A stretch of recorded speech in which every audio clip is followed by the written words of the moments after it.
From Washington, this is VOA News.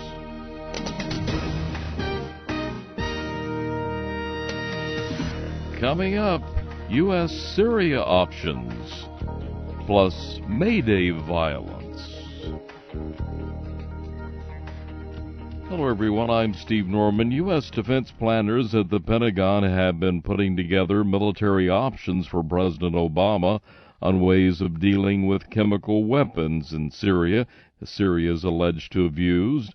VOA Pentagon correspondent Luis Ramirez reports. The options being considered include bombing weapon sites and even the possibility of arming rebels.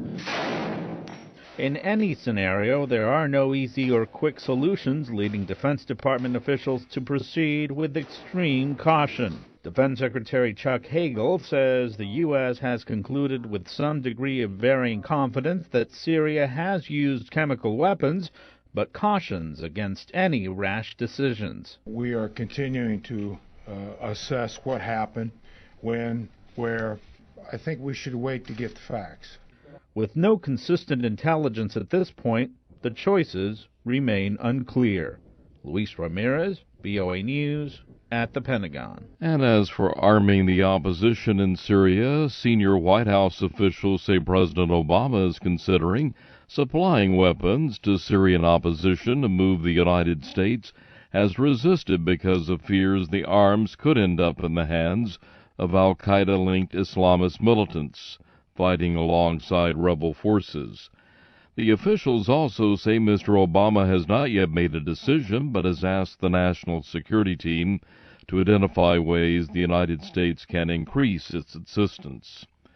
Latest on the investigation into the Boston Marathon bombings has the U.S. charging 3 men in connection with the deadly incident on April 15th that killed 3 people and left more than 200 wounded.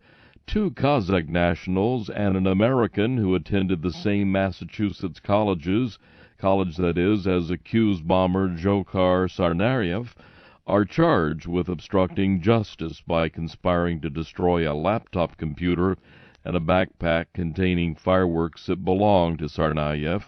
All 3 men are 19 years old and, if convicted, face prison terms and heavy fines.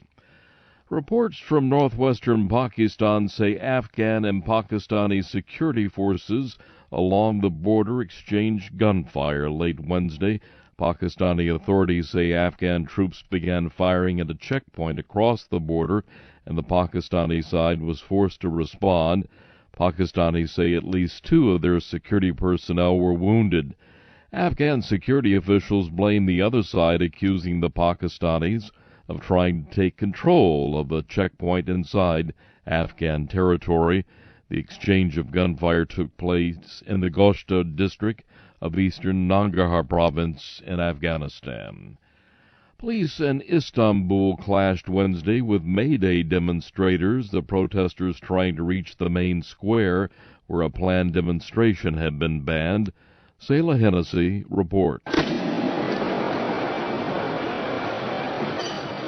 In Istanbul, police used tear gas and water cannon to disperse demonstrators. The government had banned a rally in Taksim Square, which is undergoing renovation. They said the ban was for security reasons. But the clashes began after hundreds of people tried to bypass barricades around the square. International Workers' Day, which is commonly known as May Day, celebrates the international labor movement. It's a national holiday in more than 80 countries around the world.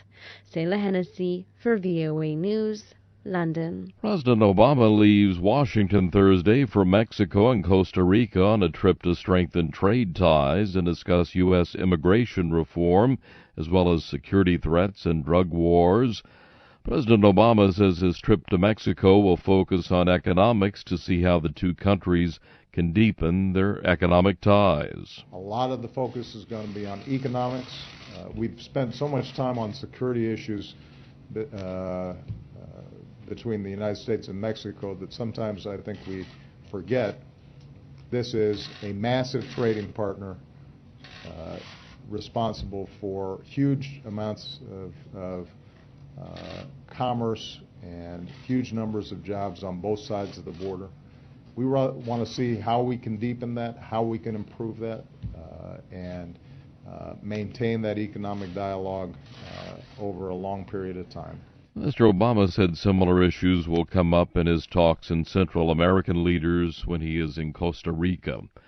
Wednesday marked the 50th anniversary of the first American to reach the top of the world's highest mountain, Mount Everest.